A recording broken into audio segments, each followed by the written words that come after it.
नमस्कार मित्र, मी आता डाळिंब सोलापूरला प्लॉट नंबर 2 मध्ये आहे. याला एक 6-7 दिवस झाले.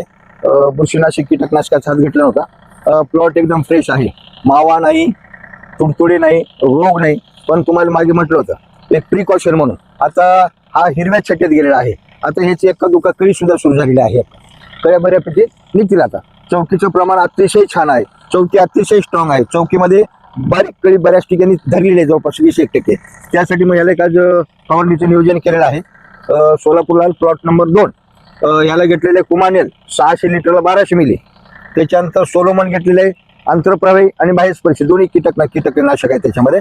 ते घेतलेले 500 मिली आणि टिल्ट घेतलेलं आहे ते बुरशीनाशक आंतरप्रवाही, ते घेतलेले 250 मिली. असे 3 म्हणजे नाही ऍक्च्युअली 4 आहेत, परंतु औषध 3 त्याच्यात 2 कीटकनाशक एका ह्याच्यात असल्यामुळे असे 4चं कॉम्बिनेशन आहे.